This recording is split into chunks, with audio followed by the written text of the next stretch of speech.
일단 학교에서는 우유랑 급식을 먹어요. 그래서 우유랑 급식을 잘 먹을 수 있어야 되는데요. 우유 까기를 집에서 연습해보지 않으면 까지를 못합니다.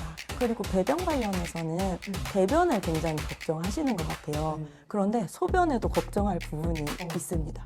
특히 남자아이들 부모님께 말씀드릴게요. 어떤 아이들은 바지를 발목까지 내리고 있어요. 오, 맞아요. 오, 맞아. 엉덩이가 다 보이는 문제도 있고 바닥에 완전히 내리는 건 위생상으로도 좋지 않잖아요. 이거 진짜 연습해야 돼요. 안녕하세요. 아나운서 엄마의 육아연구소 이지민입니다.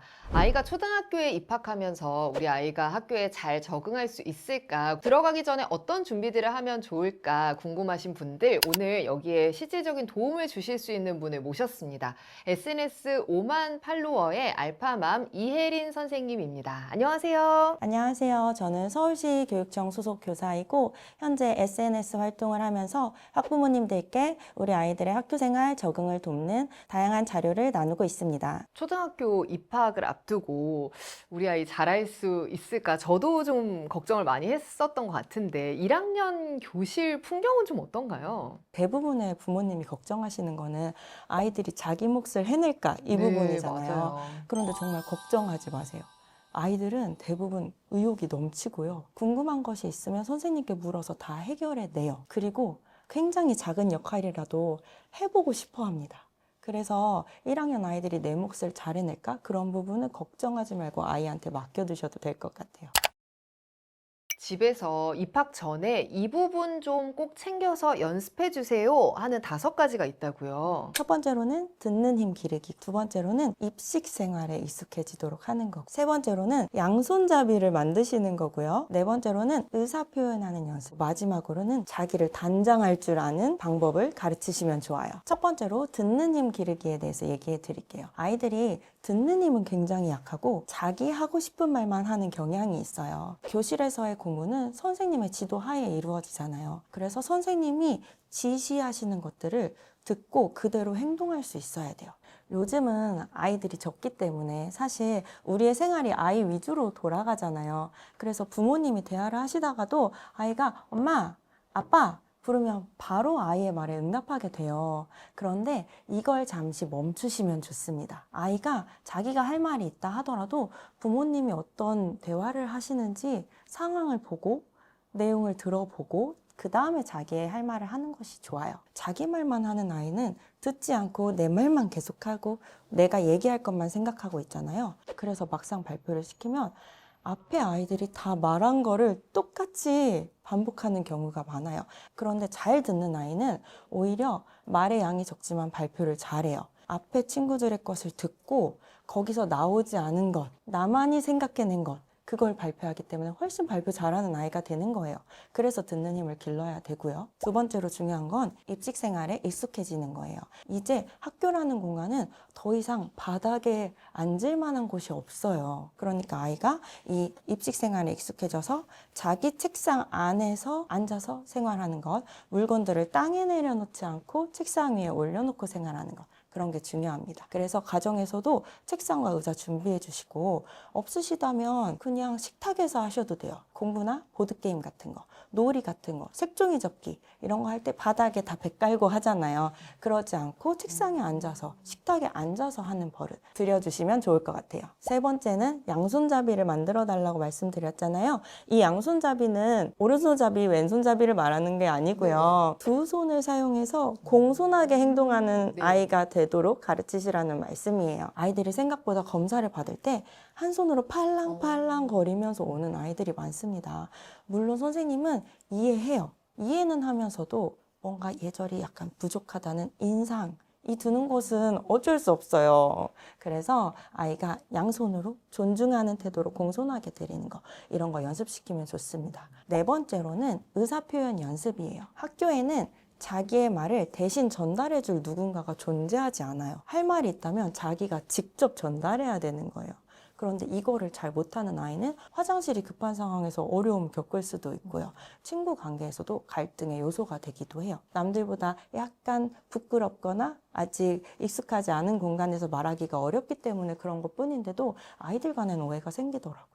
그러니까 의사 표현하는 거 연습시켜 주시면 좋겠어요. 마지막으로는 단장하는 연습이에요. 아이들이 무슨 단장인가 싶기도 한데요. 지금까지는 머리 묶기, 옷 입기, 신발 끈 묶기 같은 거는 다들 부모님이나 유치원, 어린이집 선생님들이 도와주셨을 거예요. 네. 그런데 학교에서는 이제 누가 도와주지 않아요. 그래서 스스로 외투 입고 후드를 바르게 하기, 가방을 맸을 때 옷이 완전히 삐뚤어지지 않도록 하기, 머리도 예쁘게는 못 묶어도 여자아이들 하나 정도로 간단하게 묶을 수 있는 것, 신발 묶을 수 있는 것, 묶을 수 없다면 밴드로 된 걸로 신겨서 보내주시는 게 훨씬 좋고요. 그리고 마지막으로 아이들은 거울을 보지 않잖아요. 네. 그 자체로 너무 예쁘기 때문이죠. 그런데 급식을 먹고 거울을 볼 수 있었으면 좋겠어요. 아이들이 음식을 굉장히 묻히면서 먹거든요. 저도 저희 아이를 저녁에 만나는데 입에 짜장이 아직도 묻어있는 경우가 많더라고요. 그러니까 그런 걸 위해서 자기를 단장하는 모습 그런 거 시켜주시면 좋습니다. 아까 운동화 끈 묶을 수 있게 연습하면 좋다고 하셨는데 운동화를 앉아서 말고 서서 신는 연습을 하는 것도 중요하다고요. 처음 1학년을 맡았을 때는 정말 깜짝 놀랐어요. 아이들이 신발을 갈아 신으려고 복도에 철포덕 앉는 거예요. 학교는 20명의 아이들이 똑같은 시간에 교실에서 나가게 됩니다. 뒤에서 나오는 아이들이 앉아있는 아이들 때문에 넘어지기 시작했어요. 앉아있던 아이들은 손을 밟히기도 하고요. 누군가가 일부러 민다고 생각이 들어서 화를 내기도 하고요. 그러니까 아이들이 자기의 신발을 찾아서 벽을 짚고서라도 서서 빠르게 해결할 수 있어야 돼요. 이 외에도 또 미리 연습해두면 좋은 거 있나요? 일단 학교에서는 우유랑 급식을 먹어요. 그래서 우유랑 급식을 잘 먹을 수 있어야 되는데요. 우유 까기를 집에서 연습해보지 않으면 까지를 못합니다. 정말 저희 아이들도 1학년 들어갔을 때 못 갔어요. 그래서 우유를 사다가 편의점에서 아이랑 연습했던 기억이 납니다. 그리고 이제 급식을 먹어야 되잖아요. 돈가스, 함박 스테이크, 생선 같은 것들 한 입 크기로 잘라서 나오지 않습니다. 아이들 손바닥 크기로 나와요. 그런데 이 시기에 아이들이 이갈이를 하는 시기거든요. 그래서 다들 앞니가 달랑거려서 베어 먹지를 못해요. 그래서 도구를 사용해 잘라 먹는 걸 가르치셔야 되는데 우리에게 주어진 도구는 수저랑 포크 또는 젓가락밖에 없잖아요. 그러니까 집에서도 이제 너무 먹기 좋게 잘라주지 마시고 좀 통째로 주셔서 숟가락으로라도 아이가 부셔서 자기가 좋아하는 거 먹을 수 있게 그렇게 연습시켜 주시면 좋고요. 그 부모님들 근데 저희가 하나하나 세세히 알려드리다 보니까 이걸 집에서 다 연습을 하고 학교를 가야 되나 생각하실 수도 있는데 물론 이거를 못하는 건 아니잖아요. 나중에는 누구나 할 수 있는데 이런 부분들 시간 날 때마다 틈틈이 해보시면 학교 생활에 좀 더 수월하게 적응할 수 있다. 이런 부분들 말씀드리고 싶습니다. 그리고 배변 관련해서는 대변을 굉장히 걱정하시는 것 같아요. 그런데 소변에도 걱정할 부분이 있습니다. 특히 남자아이들 부모님께 말씀드릴게요. 어떤 아이들은 바지를 발목까지 내리고 있어요. 오, 맞아요. 오, 맞아. 남자아이 키워보셔서 아시죠? 네네네. 이거 진짜 연습해야 돼요. 바닥에 완전히 내리는 건 위생상으로도 좋지 않잖아요. 그럼. 그 엉덩이가 다 보이는 문제도 있고. 그런 것에서 놀림이나 문제가 거기서 폭력이 발생할 수도 있고요. 그렇기 때문에 적당히 네. 아버지들이 잘 가르쳐 주실 수 있을 거예요. 그리고 대변 관련해서 사실 아이들이 학교에서는 대변을 보는 아이들이 많지는 않아요. 대변이라는 게 좀 민감한 문제인 게 선생님께 요청하는 것도 그렇고 친구들한테도 그렇고 자칫하면 이게 좀 놀림거리가 될 수 있는 요지가 있잖아요. 그렇죠. 그래서 대부분의 아이들이 어떻게든 해결하고 나옵니다. 입학 전에 아이의 아침 준비 루틴을 꼭 한번 점검해 보라고 하셨어요. 어떤 건가요? 저는 입학하고 가장 중요한 게 학교에 제 시간에 가는 거라고 생각해요. 12년간의 학년기가 시작되는 거잖아요. 그래서 이 스타트를 제대로 끊는 게 중요하고 그러려면 항상 제 시간에 학교에 가서 수업을 위한 준비를 한다. 이걸 할 수 있어야 되거든요. 학교에 제 시간에 가는 게 몇 시인지 알려드릴게요. 8시 40분부터 8시 50분. 딱 이 10분 사이입니다.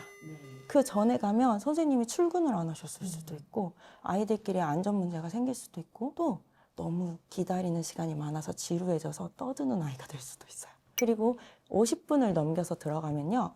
9시에 수업이 시작돼야 되는데 1학년 아이들 속도로는 가방 벗고 외투 벗고 걸어놓고 필통 꺼내고 교과서 꺼내고 다 해낼 수가 없어요. 제 시간에 보내려면 일찍 자는 거예요. 그런데 1학년 아이들의 적정 수면 시간이 몇 시간인지 아세요? 8, 9시간 정도 아니에요? 더 길어야 돼요. 아, 그래요? 권장 네. 수면 시간이 9시간 이상이고 10시간은 자야 아이들이 개운하다고 해요. 그러니까 부모님은 우리 아이가 좀 느리적거리는 타입이다. 그러면 좀 일찍 일어나야 되는 그 시간을 기점으로 시계를 10시간 전으로 돌리세요. 그 시간이 아이가 자야 될 시간인 거예요. 아이가 학교에 입학을 하고 잘 적응을 하고 있는지 아니면 좀 어려움을 겪고 있는 건지 부모님이 좀 잘 알아차릴 수 있는 방법이 있나요? 대부분의 아이가 잘 적응하기 때문에 미리 걱정하실 필요는 없고요. 이 세 가지의 신호가 보인다면 한번 학교 생활을 점검해 보시는 것도 좋습니다. 첫 번째는 아프다고 하는 것이 반복될 때, 두 번째는 신체적인 폭력을 당했다라는 말을 할 때, 세 번째로는 선생님이 문제점을 이야기하실 때예요. 첫 번째로 아이들이 머리 아파요, 배 아파요, 다리 아파요 하는 아이들이 있어요. 특히 학기 초에 이런 증상을 겪는 아이들이 많습니다. 저희끼리는 신체화 증상이라고도 표현해요. 이게 아이의 불안과 긴장이 신체적인 고통으로 나타나는 거거든요. 그래서 완전히 가짜로 아픈 것은 아니라고 해요. 아이는 아픔을 느낀다고는 하더라고요. 그런데 한 달 이상 아이가 학교를 갔다 오면 머리가 아프다고 하거나 배가 아프다고 하는 등 통증을 호소할 때, 그런 때는 학교 생활에 너무 지나친 긴장이 아직까지도 이어지나 한번 점검해 보시면 좋아요. 두 번째는 신체적 폭력과 관련된 단어들을 말할 때예요.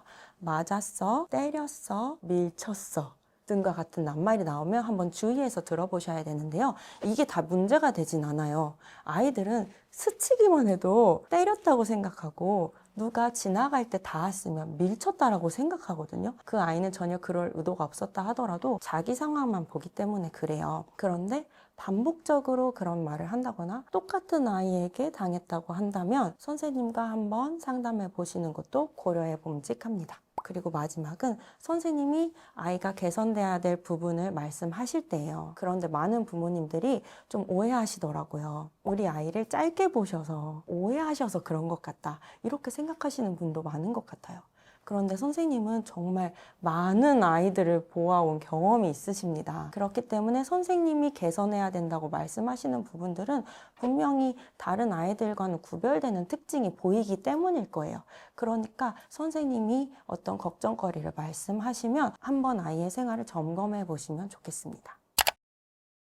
아이가 초등학교 입학할 때 어떤 분들은 한글을 떼지 않아도 괜찮다, 다 수업 시간에 배운다 말하시는 분들도 계신데 어떤가요? 한글을 떼고 가는 아이들이 훨씬 학교에 적응을 잘해요. 국어 교과서에서는 한글을 기역, 니은부터 하나하나 가르쳐 주지만 수학 교과서를 보면 첫 번째 질문부터 문장으로 나와 있습니다. 네. 그렇기 때문에 아이들이 선생님이 찾으라고 하는 번호 1번 그 문장을 읽을 수 있어야 돼요. 읽지 못하는 아이들은 선생님의 말씀을 듣고 오직 귀로만 공부를 해야 되거든요. 그런데 아이들이 집중할 수 있는 시간이 굉장히 짧기 때문에 아무리 집중을 잘하는 아이라도 잠시 다른 생각을 하다가 돌아올 수 있어요. 그런데 한글을 잘하지 못하는 아이들은 정신이 돌아왔는데 어디를 배우고 있는지 알아차리기가 어려워요. 그런 의미에서 한글을 미리 준비하고 가시는 게 전 교과를 골고루 배우기 위해서 훨씬 좋습니다. 그러면 한글은 최소 어디까지 떼가면 좋은가요? 어떤 부모님들은 한글 떼기가 맞춤법, 받침까지 완벽하게 완성된 거를 말씀하시는 것 같아요. 그런데 그 정도의 능력은 초등학교 1, 2, 3학년까지 가면서 차근차근 확장해 나가는 능력이고요. 1학년 입학할 때의 한글 떼기라는 것은 한글 낮자를 읽을 수 있다, 문장 정도를 떠듬떠듬 읽고 이해할 수 있다, 그 정도로까지만 생각하시면 될 것 같습니다. 여기에 한 가지를 더 갖추면 좋은 것은 쓰기 능력이에요. 처음에 학기 초 적응 활동에서 서로를 알아가는 활동을 할 때 자기소개, 가족소개, 꿈소개, 잘하는 것 소개, 이런 것들을 하거든요. 간단한 낱말 쓰기까지는 해가시는 것이 좋습니다. 받아쓰기 집에서 준비하는 5단계 공부법이 있다고 들었어요. 네, 저도 저희 아이를 이 5단계 공부법으로 가르쳤는데요. 받아쓰기는 1학년, 2학년 내내 보거든요. 그래서 처음에 이 5단계의 습관을 들여놓으시면 부모님도 굉장히 편하실 거예요. 왜냐하면 1, 2, 3단계는 아이가 스스로 하는 거거든요. 부모님이 마지막 2단계에서만 나타나시면 됩니다. 너무 좋아요. 알려주세요. 첫 번째 단계는 아이가 소리내어 읽는 단계예요. 그런데 과장되게 띄어쓰기에 주의하며 읽는 거예요. 제가 예시 문장으로 생각해 봐야 해를 들어볼게요. 그럼 아이가 생각해 봐야 해 라고 읽는 거예요. 혹시 더 할 수 있다면 문장 부호의 느낌까지 살리면 좋아요. 뒤에 물음표가 있을 때는 생각해 봐야 해 이렇게 아이가 읽어보는 거죠. 두 번째로는 받침에 유의하며 읽기예요. 한글에는 기역, 쌍기역, 기역 시옷, 리을 기역 이렇게 받침이 굉장히 다양하게 있거든요. 근데 받침 소리는 7가지밖에 되지 않아요. 예를 들면 쌍기역은 다 기역으로 발음 나거든요. 그러니까 나는 기역 발음을 했는데 쌍기역 받침이 있네? 그런 걸 눈으로 꼭 확인하게 해야 된다는 겁니다. 세 번째로는 스스로 써보는 거예요. 읽기로만은 사실 부족하고요. 한 번 정도는 자기가 따라서 눈으로 보고 써봐야 익힐 수 있습니다. 이제 엄마가 등장하셔야 되는데요. 네 번째로는 부모님이 읽어주시면 아이가 시험 보는 것처럼 쓰는 거예요. 아이가 1단계에서 과장되게 읽었던 것처럼 부모님도 똑같이 해주셔야 돼요. 생각해 봐야 해. 이렇게 띄어서 아이가 들으면 자신감 있게 쓸 수 있도록 하시는 거죠. 그리고 마지막 5단계인데요. 우리 아이 선생님이 어떻게 읽어주실지는 예상할 수가 없는 거예요. 생각해봐야 해. 이렇게 한 번에 나오잖아요. 그러니까 이 정도로 읽으면 아이들이 너무 힘들겠지만 부모님이 아이 수준에 맞춰서 적당히 자연스럽게 읽어주시는 것. 그때 아이가 1, 2단계에서 기억한 띄어쓰기를 잘 할 수 있는지 확인하시는 것. 여기까지 하시면 완벽합니다. 만약 그런데 지금 벌써 2월이고 이제 입학을 바로 앞두고 있는데 아직도 한글이 좀 완벽하지 않은 것 같아요. 아이가 글을 좀 더듬더듬 읽어요 할 때 집에서 속성 과외로 좀 빨리 한글을 업그레이드 할 수 있는 방법도 있을까요? 입학을 앞두고 아이가 더듬더듬 읽기는 할 거예요. 그런데 너무 느리고 또는 읽었는데 내용을 물어보면 기억하지 못하고 있을 수 있어요. 그런 아이들을 위해서는 최승호 시인의 말놀이 동시집을 추천합니다.